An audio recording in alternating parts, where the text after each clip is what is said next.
আসসালামু আলাইকুম, hello everyone, কি অবস্থা সবার? আই হোপ সবাই ভালো আছেন আর আমিও ভালো আছি। আজকে মূলত কি বিষয়ে ভিডিও হচ্ছে যে ভিডিও থাম্বনেল দেখে বুঝতে পারছেন। হ্যাঁ, বিমান বাহিনীর কি সমস্যার কারণে আপনাকে প্রাথমিক মেডিকেলে বাদ দেওয়া হতে পারে বা চূড়ান্ত মেডিকেলে বাদ দেওয়া হতে পারে, এই ভিডিওর মাধ্যমে আপনাকে বলে দেওয়া হবে। ভিডিওটা সম্পূর্ণ দেখলে কিন্তু আপনি বুঝতে পারবেন যে আপনার কি সমস্যা থাকলে আপনাকে বাদ দেওয়া হতে পারে।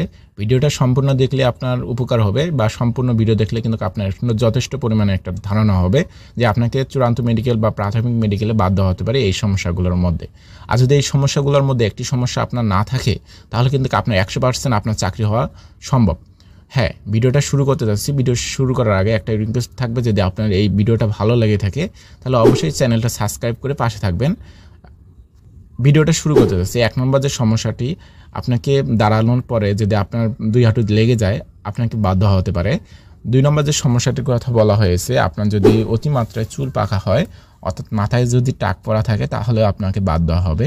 3 নম্বর যে সমস্যাটির কথা বলা হয়েছে, আপনার নাকে যদি পলিপাস থাকে বা নাকের যদি মাংস বৃদ্ধি থাকে তাহলে আপনাকে বাদ দেওয়া হবে। 4 নম্বর যে সমস্যাটির কথা বলা হয়েছে, আপনার যদি কুনি ডাবা থাকে অর্থাৎ পায়ের পাথার যদি চারার যদি কুনির মরা হয়ে থাকে বা পচা হয়ে থাকে তাহলে আপনাকে বাদ দেওয়া হবে।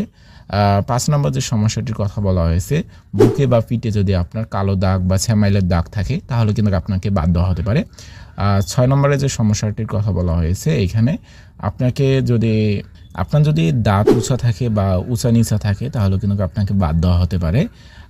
7 নম্বরে যে সমস্যাটি, আপনার হাঁটার সময় যে আপনার কাঁধ বেঁকে যায় বা আপনি যদি মেরুবাস হয়ে হাঁটেন তাহলে কিন্তু আপনাকে বাদ দেওয়া হতে পারে।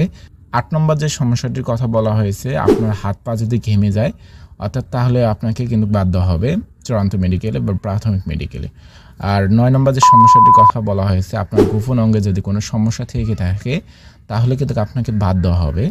10 নম্বর যে সমস্যাটির কথা বলা হয়েছে, আপনার যদি গোপন অঙ্গের পাইলস যদি থেকে থাকে তাহলে কিন্তু আপনাকে বাদ দেওয়া হতে পারে।